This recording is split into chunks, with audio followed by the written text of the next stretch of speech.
All right. Just to echo what Tosca said, these talks today have been incredible and amazing. And I hope my ideas tonight can build upon the ideas that have already been planted in your head. Now, not too long ago, my life was filled with chaos, with imbalance, and wanting. Wanting to write a book, but never sitting down to actually write the words. Wanting to get in the best shape of my life, but never going to the gym to do the reps. Wanting to close the gap between where I was and where I thought I should be, but that gap kept getting bigger and bigger and bigger. That is until I found one thing that changed it all. But before we dive into it, let me ask you two questions. Question number one, raise your hand if you would like to realize the immense potential that lies within you. Great. Question number two, raise your hand if you would like to achieve amazing goals for your life. Now I'm talking about goals, one second, that scare you, that could possibly change the world. Raise your hand. Okay, I'm in the right spot, good. But I have some sobering news. You're gonna fail. I know, don't boo me off, I promise. Now by fail, I mean you're going to settle. You're going to settle for something that's easier than you set out to.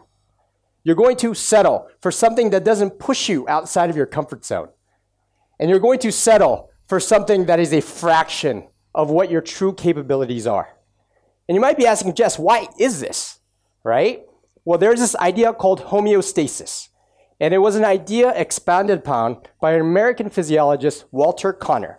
And it's this idea that our brains are not meant to push us to the mountaintop, even if we choose to do it. Our brains are built for safety.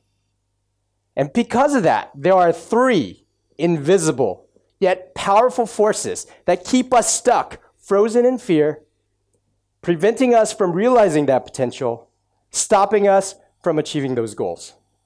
So what are those three forces? First, doubt.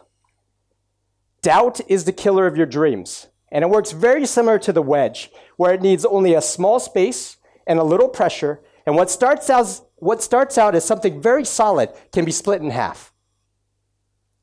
Number two, excessive others consciousness, or EOC for short. It is the focus on thinking of other people's thinking. If you think about that, that's kind of insane, right? Force number three, excessive negative feedback, or ENF. This is being caught in the what-if game. What if this happens? What if that happens? Well, if this happens, what if, what if, what if, what if? Now, these three invisible forces keep us stuck. Now, this is the late Dr. Maxwell Maltz, and he wrote the fantastic book, Psycho-Cybernetics, where he identified these three forces. But in his book, he identified a secret weapon.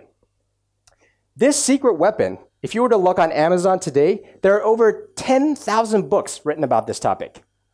And it is why countless athletes, business people, and other people in other industries invest in this one idea to ensure that they perform at a higher level.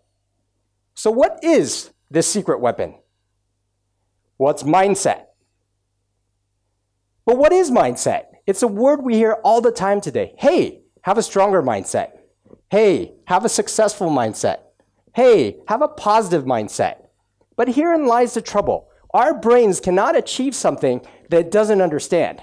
So if someone were to tell you, you just need a positive mindset, and you have no idea what that means, you will never achieve it. So what we must do is break down mindset into a simple phrase so our minds can understand it. So what is mindset? Mindset is simply how you think about yourself. And if we were to break this down even simpler, it is your identity at a subconscious level. And I highlight subconscious because at any given second, your brain is processing 11 million bits of information subconsciously. 11 million. Versus your conscious mind, at most, can process up to 50. It doesn't take a mathematician, but in this ratio, what wins out every time? Your subconscious. Now, Dr. Joe Dispenza and many other doctors have highlighted this ratio to show that the subconscious mind is actually the ruler of your day. It's like playing an internal chess match with yourself. For every conscious move that you make, there are 2 counter moves that are already made without you even knowing it. And it's like the saying says, you take 2 steps forward, but then you take 3 steps back without even knowing it. And that is why I am so happy to be here today to share a framework that's come from my research, my experimentation, but also work with mentors to find a way where we can cultivate that mindset that can help us realize our potential and achieve our goals. I call it the HSS Protocol, or the highest version of self. And it centers around 5 basic ideas. First is you. Second is sequence. Third, rituals. Fourth, inputs. And 5th, environment. Now you look at this list and you say, Jess, these are old ideas. These are simple ideas. But I want you to read this quote. Now this quote was written by one of the greatest artists of all time. But he was also one of the greatest scientists of all time. And on top of that, he was one of the greatest inventors of all time. Mr. Leonardo da Vinci. Even the late Steve Jobs, simplicity was one of his mantras. And he said, if you can get your thinking simple, you can move mountains. So let's take a look at this protocol. Number 1, you. You are the greatest asset that you possess. And you have a choice to either invest in it or let it stagnate. But trying to get the body of your dreams, you can't go to the gym one time and expect to get the results. This is a daily investment that you must make. Number 2, sequence. Sequence is crucial in terms of cultivating mindset. Now, there's a popular belief today that, hey, if you want to change the person you are, just change your habits. 21 days, that's all it takes. But if we take a look at Dilts Pyramid and personal change, everything at the top of the pyramid drives everything at the bottom.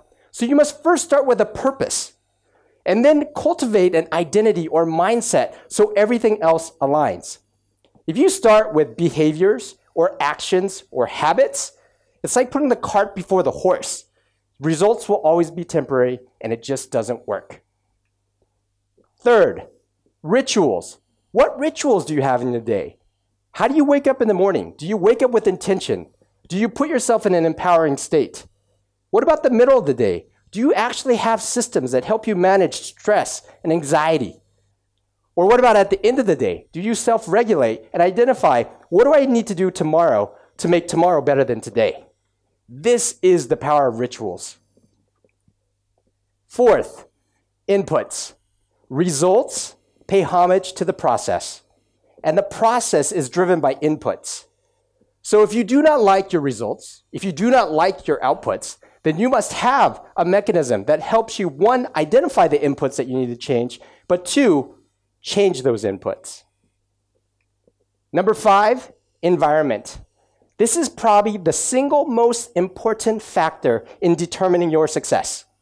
If you want to cultivate a mindset to realize your immense potential and achieve amazing things for your life, you must surround yourself with people that are ahead of you, people that have achieved things that you have not achieved yet. These 5 elements of the HSS Protocol is that one thing that I found. And it's the one thing that helped me finish self-publishing a book, getting in the best shape of my life at an age when I didn't think it was possible, and it helped me close the gap between where I was and where I wanted to be, and it opened the door to so many more opportunities. And it can do the same for you. It can help you realize that potential, cultivate that mindset, and achieve amazing goals, because the world needs you. The world needs you to rise up and to make it a better place. Thank you very much.